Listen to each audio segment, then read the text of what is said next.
Bonjour et bienvenue, vous êtes sur ANews Mobility, le média 100% dédié à l'écosystème des mobilités. Aujourd'hui, nous sommes ravis de recevoir pour cette nouvelle grande interview de début 2026, Louis Nègre, qui est président du GART. Bonjour Louis. Bonjour monsieur. Alors, on va démarrer cette interview de manière un peu classique sur une séquence identité, vous concernant et concernant le GART. Alors, qui est Louis Nègre? Quel est votre parcours rapidement? Et puis, dans quel secteur vous avez travaillé? Alors, je suis un élu local, d'abord et avant tout. Je suis maire de ma ville depuis plus de 30 ans et je suis renouvelé chaque fois. Donc, Cagnes-sur-Mer. Cagnes-sur-Mer, dans les Alpes-Maritimes. Et donc, je suis de sensibilité de droite, aujourd'hui LR, mais lorsque j'ai été élu, j'ai toujours eu une sensibilité, j'allais dire, naturelle, instinctive de droite, mais lorsque j'ai été élu sans parti. Et donc, j'avais une liste de sociétés civiles, de sensibilité de droite, mais de sensibilité de droite, mais civile. Et après, je suis devenu vice-président du conseil départemental, puis président délégué de la métropole, sénateur. Bref, j'ai un parcours dans les institutions de la République où je me suis intéressé au transport. Alors pourquoi plus particulièrement les transports? Eh bien parce que c'est un sujet dont personne ne voulait s'occuper, tout simplement. La première fois, quand j'ai vraiment débuté, je n'avais aucune expérience politique, rien.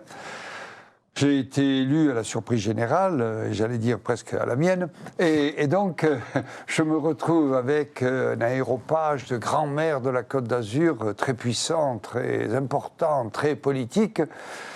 Et j'étais un peu le dernier de la classe, en plus sans aucun parti, bon, très bien. Et là, quand on a distribué les thèmes que chaque grand maire pouvait avoir, eh bien, quand on est arrivé au thème des transports, personne n'a levé la main. C'est assez incroyable, puisqu'on sait très bien que les transports, c'est quelque chose d'essentiel et de vital. En plus, le sud de la France, il y a quand même beaucoup de gens qui circulent. Oui.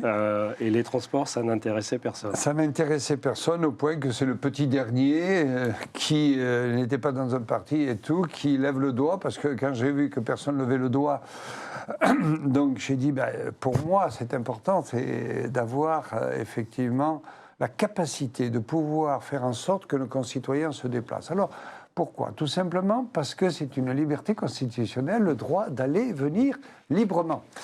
Il y a quantité de pays dans le monde où vous ne vous déplacez pas librement. Hein. Il vous faut un passeport intérieur, même pour aller d'un village à un autre. Donc, on a une chance extraordinaire, on ne s'en rend pas compte, mais qu'on puisse se déplacer aussi facilement, c'est important. Et puis, tout le monde se déplace. Je veux dire, en dehors de ceux qui sont à l'hôpital, qui ne se déplacent pas. Donc c'est un besoin que je qualifierais de primaire de l'être humain. Et donc, comme je suis un maire de province, un maire d'une petite ville moyenne, je suis un pragmatique. L'idéologie, c'est important, mais ce n'est pas ça le plus important. Le plus important, c'est ce que nous pouvons, nous, essayer, modestement, d'amener à nos concitoyens de positif. Eh bien, se déplacer me paraît être quelque chose de très important. Alors ça, pour vous, c'était essentiellement centré sur le déplacement des personnes. Oui. Et pour ce qui est du déplacement des marchandises, c'était pas... Ah non, parce que la priorité, effectivement, pour les collectivités locales dont je fais partie, c'est d'abord, la priorité, c'est les êtres humains. Bon. Mais aujourd'hui, notamment en tant que président du GART, nous avons une vision sur ce qu'on appelle la logistique. Une logistique qui est absolument indispensable, puisque si la logistique dysfonctionne, vous perdez les guerres aussi. Bien. Donc, on voit bien l'importance du transport des marchandises, des flux de marchandises, mais on voit bien aussi l'importance de la logistique à l'intérieur de nos villes urbaines aujourd'hui, où on a de plus en plus de réactions, et ça se comprend, contre la pollution des poids lourds, et que donc, cette logistique, voire les encombrements, dus à de la logistique mal coordonnée. Alors, vous m'avez fait la transition. Le GART, c'est quoi? Et ça existe depuis quand? Est-ce que ça a une signification? Est-ce que c'est un acronyme ou pas? ce que ça signifie? Oui, c'est le groupement des autorités responsables des transports. Mais vous savez, on en arrive comme la SNCF. Le GART, ça a 45 ans. C'est une institution installée dans le monde des transports et qui fait référence aujourd'hui. Pourquoi? Parce que c'est la seule association d'élus qui regroupe tout l'éventail de tous les niveaux d'élus, en partant par les régions. Mais il y a des départements, il y a les métropoles, les grandes villes, il y a les communautés d'agglomération, il y a les communautés de communes. Donc il y a tout le monde. Et c'est ce rassemblement d'élus qui représente donc des AOM, des autorités organisatrices de la mobilité. Donc on est entre collègues, on est plus de 40 autour de la table du conseil d'administration avec une représentation, alors là aussi très originale et qui explique l'état d'esprit du GART. Il y a 50% de gens qui se situent à gauche, 50% de gens qui se situent à droite. Alors, par le fait du hasard ou c'est la règle? C'est la règle. C'est la règle qu'on s'est donnée depuis donc le GART existe, depuis 1981. Et je suis pour la première fois un président de droite. Voilà. Et les AOM, qui est-ce qui décide pour que soit une ville, soit une région, soit un département à la charge des mobilités et déclaré AOM? Alors, c'est à l'intérieur, bien entendu, de chaque AOM, parce que vous êtes AOM si vous êtes organisatrice de la mobilité, c'est la loi qui le dit. Donc, essentiellement, maintenant, ce sont les régions et les grandes villes, les métropoles. Bon. Les communautés de communes auraient pu prendre cette délégation. Il fallait qu'elles disent, avec la LOM, dans un cadre temporel défini. Si elles l'ont pris, pas de problème. Si elles ne l'ont pas pris, ça revient par substitution à la région. Donc il y en a autant que de régions et que de métropoles. Absolument. Et là aussi, ces AOM, parce qu'il y avait des AOL aussi, il y avait des autorités organisatrices locales. Ah non, ça c'est autre chose. Alors non, les AOM c'est la mobilité, on s'occupe que de la mobilité et on a cette compétence, mais une mobilité par contre très élargie. C'est-à-dire que ça va de la trottinette, jusqu'au chemin de fer. Bon. Alors on ne touche pas au spatial, on ne touche pas à l'aérien. Bon, mais en dehors de ça, tout ce qui est mobile relève de l'autorité organisatrice de la mobilité. Également le fluvial ou pour les... Non, pas le fluvial. C'est à part fluvial. Non, parce que là, c'est essentiellement du transport de marchandises. Et donc la priorité des priorités, et les compétences d'ailleurs des autorités de transport, c'est essentiellement le voyageur. Par contre, je vous l'ai dit tout à l'heure, on s'intéresse aussi à la mobilité logistique. À travers cette vision, peu nous importe de ce qui est transporté dans le chemin de fer ou la barge, mais on regarde quel impact ça a par rapport à nos flux à nous. Si nous devons alimenter, par exemple, je ne sais pas moi, une grande entreprise par la voie fluviale, ça nous intéresse. Et c'est pour ça d'ailleurs, c'est quelque chose aussi qui est important. Je suis membre du Conseil d'orientation des infrastructures qui, à la demande du ministre actuel, Philippe Tabarot, travaille sur les grandes infrastructures. Et donc c'est une vision très globale, très d'ensemble, auquel nous tenons, parce que il n'y a pas de difficulté à s'intéresser à la trottinette jusqu'au chemin de fer. C'est grâce à ces différents moyens que nous arrivons à faire fonctionner le système. Et est-ce qu'il y a des... Alors, nous, on s'intéresse à toutes les mobilités, mais on s'intéresse aussi, parce que ça fonctionne avec des énergies. Donc il y a aussi les énergies, puis tous les systèmes informatiques qui font fonctionner tout ça. Oui. Sur les énergies, est-ce que le GART a est pragmatique là aussi, en fonction des usages et des besoins, ou est-ce qu'il va dans la doxa actuelle, c'est électrique pour tout le monde et pour tous? Le GART, c'est des élus. Alors les élus, ce sont essentiellement des élus de terrain. Et donc, un élu de terrain est un homme pragmatique par définition. Parce que s'il est trop, effectivement, élevé, il s'éloigne de ses bases, et c'est là qu'il a des surprises. Et donc, ce que nous plaidons, regarde, c'est qu'il y a une évolution vers le modèle électrique. Mais vous voyez que l'Europe est en train, sinon de détricoter, de prendre un peu de recul. Pourquoi? Parce que nous, les premiers, on a dit, attendez, moi, vous voulez tout ce que vous voulez, mais un bus à gaz, c'est 30% plus cher, un bus électrique, c'est 100%, et un bus à hydrogène, c'est 200% plus cher. Qui paye? Voilà, qui paye? C'est le contribuable. Alors, nous qui sommes à la disposition, et on est au service de nos concitoyens, on doit leur fournir en priorité d'abord un moyen de transport.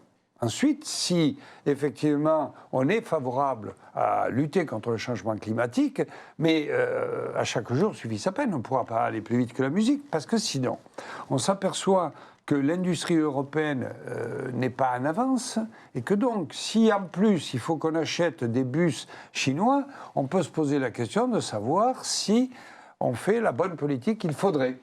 Donc, nous plaidons pour que, et quand on a des flottes, des dizaines, voire des centaines de véhicules, de mobiles, qui sont, dans certains cas, avec, par exemple, le gaz. Bon, le gaz a été déclaré... Gaz, biogaz, etc. Mais même biogaz. Bon. Et donc, là-dessus, l'Europe voulait passer à l'électrique immédiatement. Et nous avons expliqué à qui veut l'entendre, c'est-à-dire au gouvernement français et à l'Europe, qu'il ne fallait pas aller plus vite que la musique, que nous avions des flottes entières de gaz aujourd'hui, qui sont, et en plus en biogaz, qui sont très peu polluants, et que donc il fallait qu'il y ait une transition écologique qui tienne compte des réalités du terrain et des finances. Parce que dans transition écologique, le premier mot, c'est transition quand même. Absolument. C'est pour ça que notre position est une position d'accord pour aller effectivement vers une décarbonation. Il n'y a pas de problème là-dessus. Simplement, on le fait avec les moyens existants. De manière raisonnée et raisonnable. De manière raisonnée et raisonnable. Je crois que c'est la bonne expression. Est-ce que le GART, on peut dire que le GART est une sorte de lobby vis-à-vis pour les mobilités vis-à-vis du gouvernement? Et est-ce que vous avez des équivalents ou des confrères en Europe qui vous permettent justement d'avoir un impact au niveau décision, aussi de faire un peu de lobbying au niveau européen? Voilà. Alors, on n'est pas un lobby, on est une association d'élus, comme les autres associations d'élus, qui ont un thème unique. On n'est pas une association qui s'intéresse à tous les thèmes de tous les élus. Nous, c'est la mobilité. Et d'ailleurs, on est installé, j'allais dire, profondément dans le paysage des élus, parce que tout le monde reconnaît l'expertise du GART. Le GART a donc 45 ans, on a une équipe de 18 permanents, qui font que le travail qui est effectué, encore une fois, au service des AOM et de nos collègues, est un service de qualité, avec une analyse très poussée. Au point que, à la fois, le gouvernement français, quel qu'il soit, quelle que soit sa sensibilité, a toujours eu des relations, et nous y tenons, des relations avec le GART. Et ces relations sont bonnes parce que nous alertons les gouvernements successifs sur tel ou tel point. C'est lui l'exécutif, c'est pas nous. Mais on l'alerte, on lui dit ce qui va pas selon nos adhérents qui nous remontent. On est au service, encore une fois, de nos adhérents, et donc on a une très très bonne écoute, très large, et encore une fois, sur toutes les strates différentes. Donc, comme on est le lieu, je dirais la plateforme dans laquelle se retrouvent tous les élus de la mobilité, on occupe dans le paysage institutionnel des associations d'élus une place à part. Et cette place, aujourd'hui, nous n'avons pas d'autres institutions de ce type, parce que, encore une fois, la qualité de l'expertise qui est la nôtre fait que nous sommes reconnus. Alors, y compris par l'Europe, qui nous demande aussi notre sentiment, parce qu'elle a bien compris qu'en France, il y avait la voix, j'allais dire la voix VOX, du gouvernement, quel qu'il soit, mais qu'il y avait aussi des associations, et donc on nous demande notre avis. Nous n'avons pas d'équivalent en Europe, parce que Les systèmes sont très différents, et notamment en Allemagne, où nous avons essayé de regarder un tout petit peu, à la demande de l'Europe d'ailleurs, si on pouvait faire un GART européen, mais malheureusement, leur système est un système différent du nôtre, et donc on n'a pas réussi à trouver, parce que chez nous, ce sont les élus qui commandent. C'est pas tout à fait la même chose en Allemagne, c'est plus compliqué. Et puis il y a les landers, c'est plus compliqué. J'ai vu une annonce qui a eu lieu en novembre dernier sur MOPCO, GART et UTPF. Vous pouvez nous en dire plus? Oui, c'est l'association justement avec l'UTPF, l'Union des transports, y compris ferroviaires, professionnels, avec les opérateurs et les donneurs d'ordre. Et on travaille ensemble, parce que la philosophie du GART, depuis son origine, mais que je renforce, je dirais, c'est... Ma philosophie est simple. Elle est de dire qu'aujourd'hui, la mobilité n'est pas suffisamment prise en compte. On commence à bouger. Voilà. On commence à bouger avec la conférence de financement, avec la loi cadre qui arrive. On n'a jamais eu ça. Et donc, je rends grâce à Philippe Tavarot d'être le ministre qui amène à la fois la conférence sur la mobilité, sur les financements de la mobilité. On le demandait depuis des années, c'est lui qui le fait. Et donc, on en est satisfait. Cette conférence sur les financements de la mobilité a permis de mettre sur la table, publiquement, alors que jusque-là c'était concentré un petit cercle de connaisseurs, on a sur la table aujourd'hui la catastrophe, je dirais, de nos infrastructures et de la mobilité qui n'arrive pas à répondre en l'état actuel des choses au choc de fonctionnement et d'investissement qui nous attend. Donc, nous avons désormais, grâce à cette conférence sur les financements, une conscience élargie, y compris maintenant Bercy. Chose qu'on n'avait pas réussi à faire. Bercy est en train de se rendre compte qu'on ne peut pas oublier les infrastructures, parce qu'après ça coûte plus cher. C'est un verrou, Bercy, c'est un verrou important, effectivement. C'est un verrou très important, voilà. Et donc, nous sommes là, justement, pour alerter, faire prendre conscience et pousser derrière pour qu'on obtienne non seulement la conférence, non seulement la loi cadre, qui est un progrès, parce qu'on n'a jamais eu de loi cadre, mais nous attendons la loi de programmation. La loi de programmation, que les Suisses connaissent parfaitement, eux, les lois de programmation se font uniquement pour les armées et la recherche, je dirais aujourd'hui. Et nous avons obtenu, le ministre nous l'a confirmé hier lors des vœux, que nous aurons, nous aussi, une loi de programmation. C'est ce que nous souhaitons. Parce que la loi de programmation, la loi cadre, c'est des orientations. La loi de programmation, c'est de l'argent. Voilà, je fais simple. Les énergies aussi ont une loi de programmation. Oui, ça, on y arrive, on y arrive. Mais les lois de programmation gênent énormément Bercy. Pourquoi? Parce que, normalement, quand vous votez une loi de programmation, vous avez 5 ans dans lesquels on dit le gouvernement, quel qu'il soit, est obligé de mettre telle somme d'argent chaque année. Alors que sinon, on revient à l'annualité budgétaire où chaque année, vous pouvez avoir 100 ou 0. Bon, oui. Non, une loi de programmation programme de l'argent. Et donc, nous sommes très, très impatients. Finalement, notre souci numéro 1, c'est de faire face à la demande. Mais on a une demande qui explose. C'est aujourd'hui, les gens plébiscitent le transport collectif, et notamment le train. Vous voyez bien ce qui se passe. Et on est j'allais dire, en retard dans ce domaine. L'industrie française tourne à plein régime pour produire des trains. Oui, Alstom, ça va bien. Oui, Alstom va bien, oui, tout à fait. Si l'industrie automobile a des difficultés, Alstom va bien. Hein. Et donc, il faut attendre des mois, voire des années pour obtenir ce qui est nécessaire pour répondre à la demande. Ce n'est pas du tout artificiel, hein, c'est la vraie demande. Et aujourd'hui, il y a effectivement une vraie appétence pour les transports publics, plus que jamais. Alors, ça facilite bien sûr la décarbonation, puisque le transport public, par définition, consomme beaucoup moins d'énergie et de gaz à effet de serre. Mais c'est donc vertueux.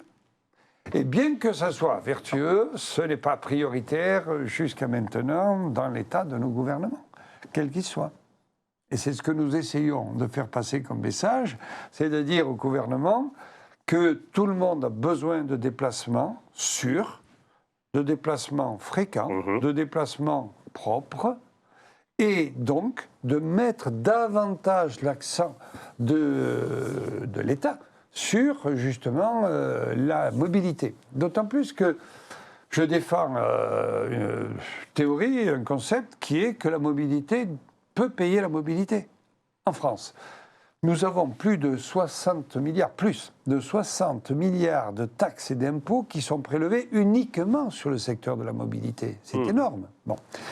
Et une grande partie de cet argent, au lieu de servir à la mobilité qui est une priorité, ne serait-ce que pour la transition écologique, une grande partie de cet argent, par ailleurs, dans d'autres domaines, va boucher d'autres trous. Mais cet argent qui provient de la mobilité ne devrait pas, selon moi, servir à payer l'armée, la diplomatie française ou que sais-je d'autre, puisque nous avons des impôts sur le revenu, nous avons la TVA, nous avons l'impôt sur les sociétés qui servent, c'est des impôts généralistes. Moi, les impôts pris sur la mobilité devraient revenir à la mobilité comme pour l'eau. L'eau paye l'eau en France. Et je défends fortement cette théorie. Pour la première fois, là c'est un succès du Gard, pour la première fois, le ministre a confirmé que cette idée que la mobilité doit payer la mobilité, que je défends avec acharnement, eh bien, elle va être inscrite dans le marbre à travers, par exemple, les bénéfices des concessions autoroutières. Pour la première fois, de l'argent va être pris sur les autoroutes, c'est les concessions, leurs bénéfices, on va le mettre non plus dans la caisse de Bercy, mais on va le flécher pour les mobilités. Et ça, c'est vertueux. C'est un début. Et est-ce que pour ça, les sociétés privées qui gèrent aujourd'hui les autoroutes sont d'accord? Parce que c'est les dispositions. Ça va être à négocier, parce qu'il va y avoir des renouvellements de concessions. Absolument. Donc il faut profiter de ce moment-là. Oui. Mais c'est des bénéfices qui vont à l'État. Donc, au lieu de rentrer dans la caisse de Bercy, de toute manière, elles le doivent. Donc, ça, c'est leur part à elles de participation, justement, au fait qu'elles ont la concession. Et donc, l'État leur dit, il faut me donner une partie de vos bénéfices. Il faut qu'elles tournent, qu'elles puissent entretenir le patrimoine, qu'elles aient un taux de rentabilité, bien entendu, c'est pas gratuit pour elles, et pour nous, mais en même temps, il y a une part de leurs bénéfices qui va à l'État. Cette fois-ci, ce que nous avons obtenu avec le Gard, c'est que pour la première fois, il sera inscrit noir sur blanc que cette part de bénéfices qui rentrait à Bercy va rentrer au ministère des Transports. Alors, est-ce qu'on peut tout de suite tuer une idée reçue qui consiste à dire le transport public, ça devrait être gratuit, comme ça tout le monde les prendrait? Bon. Alors, c'est plus compliqué que ça. Alors, d'abord, la première chose, c'est que le Gard a une position de principe qui est la libre administration des collectivités. Ce sont des collègues élus. Et ce n'est pas une décision, je dirais technique, la gratuité, c'est une décision politique. Avec l'argent qui rentre dans les caisses de chaque collectivité, la collectivité X, Y, Z décide de prioriser tel ou tel domaine. C'est un choix politique. Ce choix politique n'est, ceci étant, comme il n'y a pas d'argent magique et il n'y a pas Merlin l'Enchanteur, si vous mettez une gratuité, pas de problème. À ce moment-là, vous avez davantage de monde, c'est clair. Les études actuellement ne sont pas aussi optimistes que ça, parce qu'il semblerait qu'il y ait beaucoup de gens qui sont des piétons. Donc ils prennent, bon, pourquoi pas, hein, mais vous avez du vélo aussi qui se transfère. Donc le fait de faire baisser le nombre d'automobilistes, ce qu'on appelle l'autosolisme dans notre jargon, finalement est peut-être moins important que celui qui était prévu au départ et qui est quand même l'objectif numéro 1. Hein. Si vous faites du gratuit, c'est pour mettre les gens non pas sur les voitures, dans les voitures, mais pour les mettre dans les transports publics. Puis la deuxième chose qui se pose, et donc ce sont des choix politiques, c'est que si vous n'avez pas ces rentrées financières, il n'y a plus de rentrées financières à ce moment-là, il faut, ceci étant, changer vos bus régulièrement, agrandir, faire de nouvelles réseaux de tram et tout ça. Et ça coûte des dizaines de millions d'euros. Qui payent? Voilà. Donc, à ce moment-là, si vous avez une gratuité, ces dizaines de millions d'euros qui vous servent à entretenir le matériel, à développer vos lignes et le service qui est attendu, eh bien, c'est le budget général.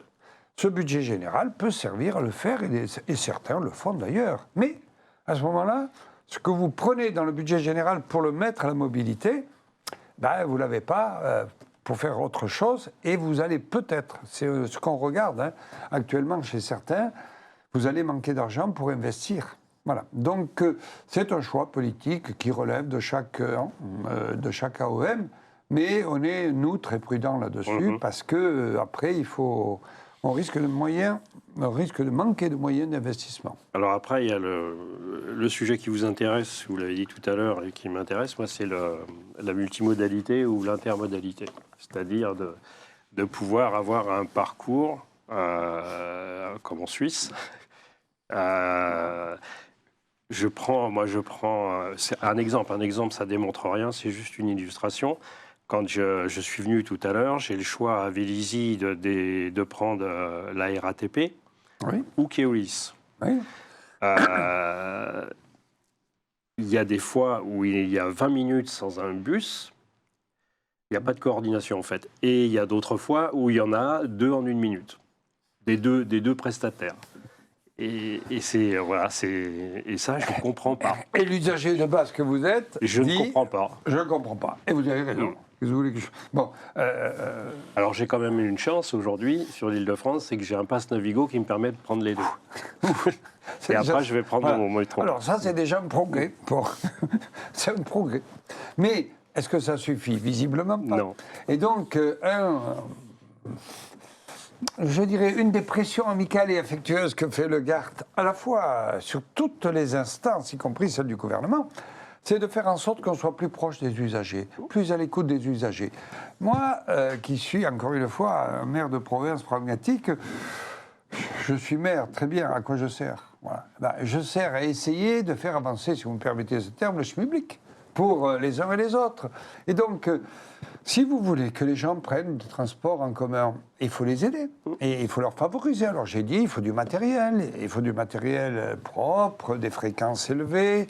Bon, mais après, il faut essayer de leur faciliter la tâche en ayant, par exemple, comme en Suisse, un ticket unique, quel que soit le mode de transport. En Suisse, vous voyez que vous avez des autorités de transport différentes, vous avez des opérateurs très différents, mais pour aller du point A au point B en passant par 3 opérateurs, eh bien, vous n'avez qu'un billet. Il y a 3 opérateurs. Et vous choisissez votre itinéraire sur un smartphone et vous payez ce que vous avez consommé avec votre smartphone à la fin. Et vous pouvez faire ça. Donc, ce n'est pas un pays très lointain de nous. Non, c'est juste à côté. Et donc, j'y ai amené des élus nationaux, et prochainement quelqu'un qui a un très haut niveau dans les strates pour aller voir ce qui se passe en Suisse, qui pour moi est un modèle, et qui est un modèle qui fonctionne, et qui fonctionne bien. Donc mon objectif à moi, c'est d'essayer de convaincre ceux qui nous gouvernent qu'il faut plutôt adapter le modèle suisse à la France, il y a des petites différences, mais qu'on peut le faire. On a l'argent.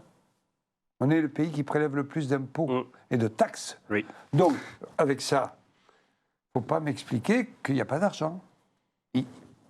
L'argent, et c'est là où on remonte la chaîne pyramidale, hiérarchique, c'est là où on voit que les choix faits par la France sont un peu différents des choix faits par la Suisse ou le peuple suisse. Parce que c'est suite à 2 référendums consécutifs que la Suisse a décidé de prioriser la mobilité. Donc, on voit bien que quand on demande aux concitoyens de base, lui, ce qu'il veut. Ce qu'il veut, et il vous dit la mobilité. C'est pas loin, c'est la Suisse. Donc, nous, si on demandait à nos concitoyens, si on faisait le même référendum, je suis persuadé qu'on aurait les mêmes résultats. Et auquel cas, l'État suisse, désormais, lui, applique la priorité à la mobilité. C'est ce que je demande en tant que garde à mon gouvernement, quel qu'il soit. Je lui dis, soyez conscients, alors ça bouge, c'est en train de bouger avec Philippe Tabarot, et j'attends la loi de programmation, comme tous les collègues, on attend tous la loi de programmation. Alors, séquence baguette magique, si vous aviez tous les pouvoirs aujourd'hui sur les mobilités, c'est quoi votre première, ce qu'on demande des fois aux politiques, c'est quoi votre première action Notre première action, c'est de faciliter, encore une fois, on est au service de nos concitoyens. Et donc, la première chose que je pourrais imaginer, c'est de faciliter la vie à nos concitoyens. Alors, c'est l'open payment, c'est la carte bleue, c'est le ticket unique. Voilà. Donc, nous avons lancé, le GART a beaucoup poussé sur le ticket unique, qui existe donc à côté de chez nous. Bon. Nous avons actuellement, le gouvernement précédent a suivi, a lancé une expérimentation. Nous souhaitons, je l'ai dit hier dans mon message de vœux, nous souhaitons justement que cette expérimentation aille au bout. Si on passe à la séquence scoop, entre guillemets, est-ce que vous avez présenté vos vœux, vous avez le projet pour 2026 ? Oui. C'est quoi le maître mot sur 2026 et ce sur quoi vous allez mettre l'accent On va faire deux choses. Là aussi, on va continuer à être, en tant que GART, à accompagner nos adhérents avec des fiches conseils sur tous les domaines qui les intéressent et où on peut les aider.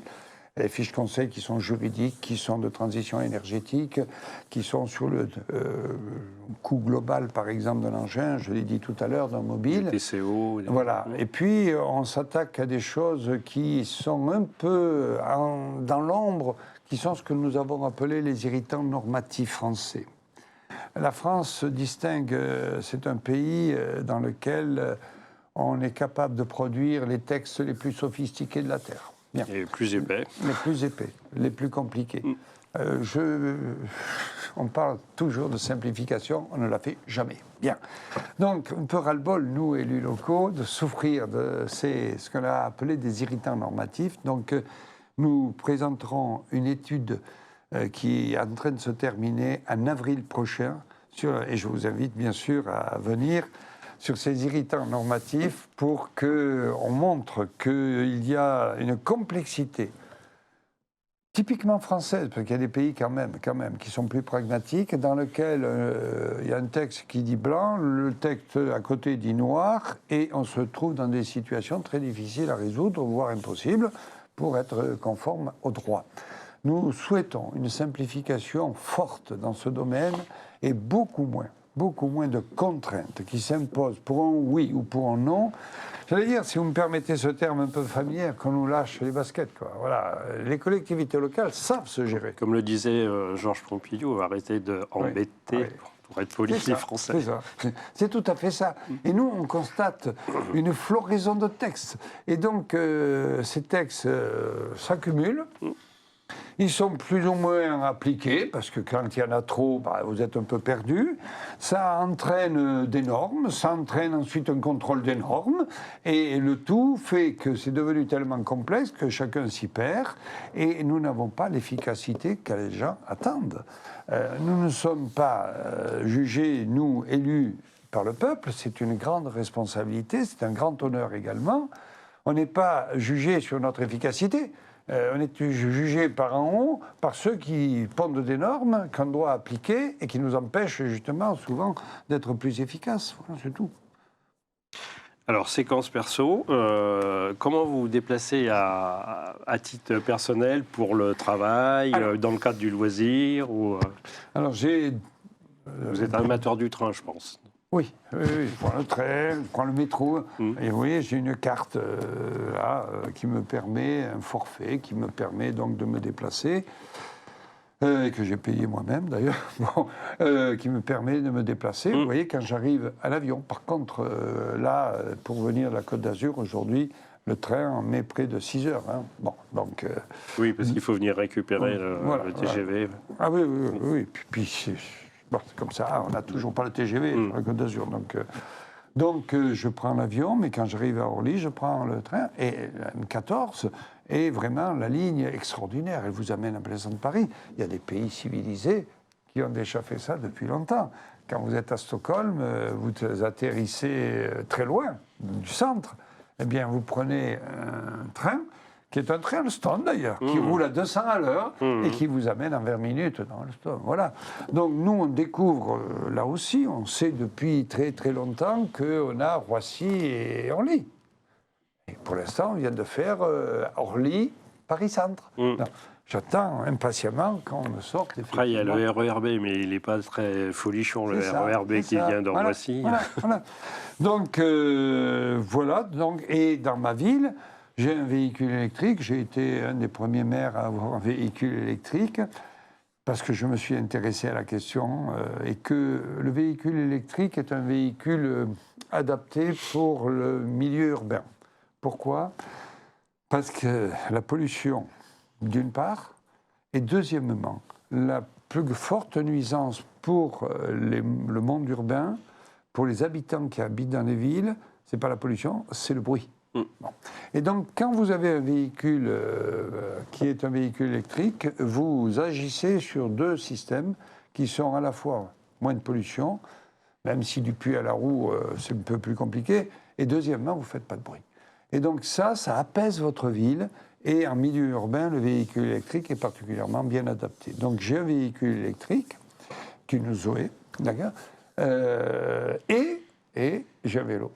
J'ai un vélo assistance électrique, depuis plus de 15 ans maintenant, qui est un vélo qui pèse 22 kilos, qui est un vélo antique, mais le week-end, quand je sors dans ma ville pour la voir respirer, pour discuter avec des gens, eh bien je prends le vélo, voilà, tout simplement. Et ici à Paris, j'essaie d'utiliser au maximum. Et vous avez un réseau de pistes cyclables. On a un réseau de pistes cyclables qui fonctionne bien. Qui sont avec la route ou qui sont protégées de... Alors c'est difficile à réaliser, on ne peut pas faire ça tout de suite, partout, pardon. Oui. Alors, de préférence, bien entendu, il vaut mieux séparer, parce que deux mobiles à des vitesses différentes. Pour la sécurité, oui. Pour la sécurité. Donc, on a des pistes cyclables chez moi, dans ma ville, qui sont séparées, pour la plupart, pas toutes, mais la plupart sont séparées. On a pris une partie sur les trottoirs. Bon, donc c'est le trottoir qui est partagé et pas la route de préférence, parce que là, on peut circuler sur un trottoir en faisant attention, et on peut, disons, ne pas avoir comme ça de problème avec les piétons. Avec les voitures, on l'a vu, si vous côtoyez une voiture qui roule à 60-70, un vélo, ça peut être plus grave. Voilà. Donc, ce que nous faisons, j'ai créé chez moi une commission extra-municipale vélo qui nous aide énormément. Alors, ce sont des élus, mais ce sont aussi des associations, des comités de quartier, des gens qui croient au vélo. J'ai des élus qui circulent qu'à vélo, d'ailleurs, chez moi, dans ma ville, certains. Et donc, qui font partie de cette commission extra-municipale. Et avec eux, on a créé un schéma directeur, un plan sur 15 ans, pour justement faire en sorte qu'on ait quelque chose de coordonné. Vous parliez tout à l'heure d'intermodalité. Eh bien, j'ai eu le premier pôle d'échange multimodal de la Côte d'Azur. Vous avez les taxis, vous avez les bus, vous avez les vélos, vous avez le parking et vous avez le train. D'accord. Le slogan du GART, j'ai lu, l'association des collectivités au service de la mobilité. Est-ce que vous avez une maxime, vous, ou en tant que personne Non, je n'ai pas de maxime particulière. C'est d'appliquer celle du GART. Oui, parce que moi, j'estime que, en tant qu'élu, je vous l'ai dit tout à l'heure, et je le perçois pour moi à mon niveau, comme ça, c'est un grand privilège, et c'est un grand honneur d'être élu. Vous voyez ? Et donc, l'élu, il a la chance d'être élu. Que doit-il faire ? Eh bien, il doit penser d'abord aux autres. Il doit penser à sa ville, il doit penser à ses concitoyens. Et le mot « servir » n'est pas une insulte ni une injure. Non, c'est pas galvaudé, non. C'est ce qui devrait nous animer. Et si j'avais un slogan, c'est tant que je suis en place, là où je suis, j'ai des comptes à rendre. Vous voyez, ça fait 30 ans que je rends des comptes. Alors on aime ou on n'aime pas, mais j'ai des comptes à rendre à tout le monde.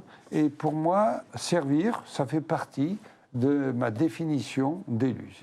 À la limite, je suis là pour servir les miens, nos concitoyens, et quand je le peux, à des niveaux supérieurs. Eh bien, on arrive à 40 minutes pile. Donc, on arrive au terme de ce rendez-vous. Un grand merci à notre invité du jour, à Louis Nègre, donc, qui est président du GART. Merci également à nos auditeurs et spectateurs. Merci de nous suivre sur anewsmobility.fr. Et pour vous tenir informé des actualités du secteur des mobilités, N'hésitez pas à vous inscrire à nos newsletters, on fait un peu notre pub, dont le lien va s'inscrire en bas de l'écran. Et à très bientôt pour une nouvelle grande interview, naturellement, sur anewsmobility.fr. Merci, au revoir.